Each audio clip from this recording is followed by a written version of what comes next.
មេរិកនឹងចុះកិច្ចព្រមព្រៀងនុយក្លេអ៊ែរជាមួយអ៊ីរ៉ង់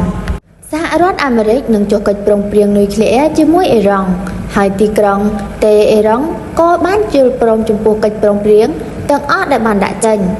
នេះបើយោងតាមប្រធានាធិបតីអាមេរិកលោកដូណាល់ត្រាំបានបញ្ជាក់កាលពីថ្ងៃប្រហ័សទី17ខែឧសភានេះ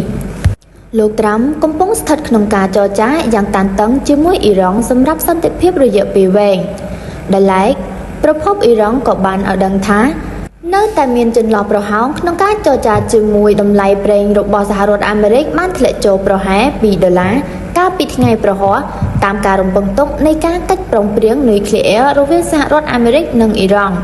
ដែលអាចបណ្ដាលឲ្យមានការបន្ធូរបន្ថយទណ្ឌកម្មការចរចារវាងអ៊ីរ៉ង់និងសហរដ្ឋអាមេរិកដើម្បីដោះស្រាយជម្លោះលើកម្មវិធីនុយក្លេអ៊ែររបស់ទីក្រុងតេហេរ៉ង់បានបញ្ចប់ក្នុងប្រទេសអូម៉ង់កាលពីថ្ងៃអាទិត្យជាមួយនឹងការចរចាបន្ថែមទៀតដែលត្រូវបានរំពឹងទុកខណៈដែលទីក្រុងតេហេរ៉ង់បានទទួលជាសាធារណៈលើការបន្តការចម្រាញ់សារធាតុអ៊ុយរ៉ាញ៉ូមរបស់ខ្លួន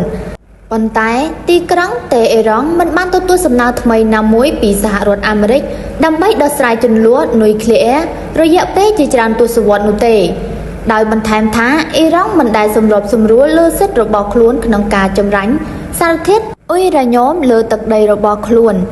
ទោះបីជាយ៉ាងណាក៏ដោយអាជ្ញាធរអ៊ីរ៉ង់បាននិយាយម្ដងហើយម្ដងទៀតថាក្នុងចំណោមបន្ទាត់ក្រហមរបស់ទីក្រុងតេហេរ៉ង់គឺកាត់បន្ថយបរិមាណស្តុកទុកជាសារធាតុអ៊ុយរ៉ាញ៉ូមកម្រិតខ្ពស់មកនៅកម្រិតទាបជាងអ្វីដែលបានព្រមព្រៀងគ្នានៅក្រោមកិច្ចព្រមព្រៀងនុយក្លេអ៊ែរឆ្នាំ